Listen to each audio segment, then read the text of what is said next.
So there's probably quite a few of you guys that are waiting for me to work on this machine again, and it's basically the same as it was back in, I think, part 47.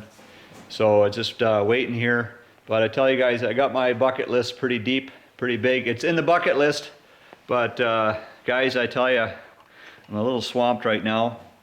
And so working on some fittings here. I'm going to show you some stuff. It's pretty nifty. So this is some stainless flex pipe, and I want to make up some fittings for you guys today. I'm going to show you how that fits together.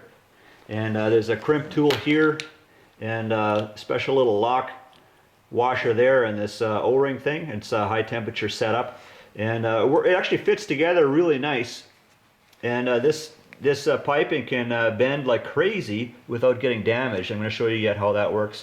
But so there's like a sensor wire that's part of the installation. It's kind of like buried just underneath it, and it looks like the seam used to be here, but then they kind of, you know, bonded it together. So it's a plastic cover over some high temperature foam.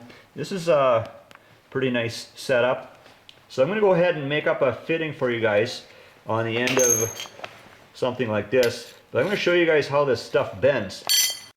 So I'm not going to mess around. I'm going to give it a really good bend. Hey, watch this. Oh, back here. Now I'm going to straighten it out. See, actually it's still round. It's amazing. And if I straighten it out,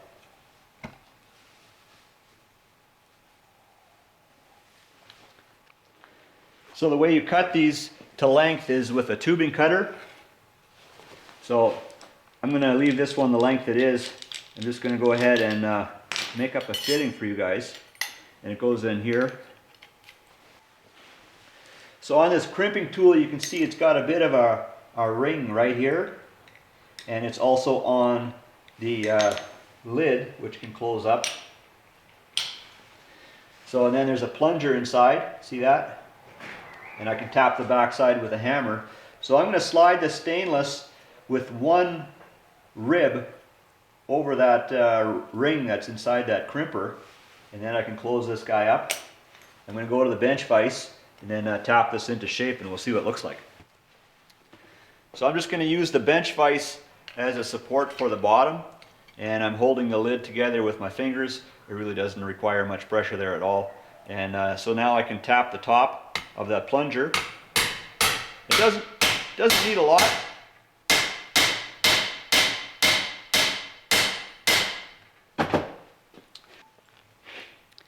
You see how it's created that nice flat ring shape on the end? See? And this end here turned out really nice. Well, hey, so this is the piece that I gave a really good bend before. I'm not sure if I've overly stressed it, so I'll call that one scrap. And I got a fresh piece here. I'm actually going to be using this one. So I'm going to get it started at one corner, and then I can kind of spin it around. Have you ever done spiral locks on wrist pins? It's kind of like that. This is actually a little bit easier yet. You got to stretch it out a little till you get it in there. So now it's over the top, and now I'm just going to collapse it. See, I can just compress that ring back around.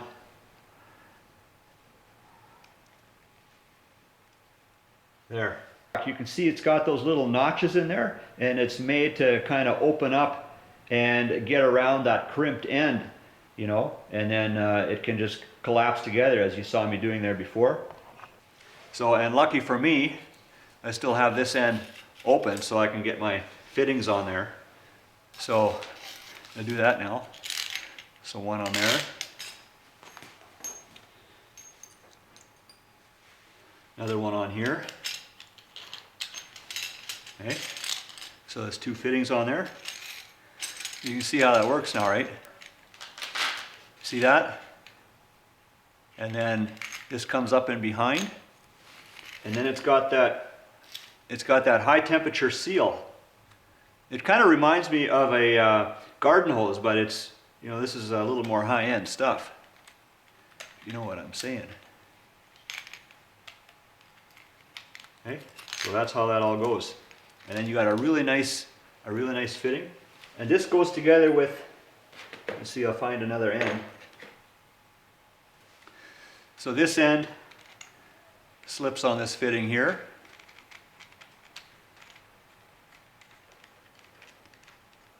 And this end here is pipe thread. See, you can see how that all fits together. So I can disassemble it, and it's got that high pressure, high temperature rubber seal in there. And then we're good to go. It's a really slick setup, and should work really nice for solar installations.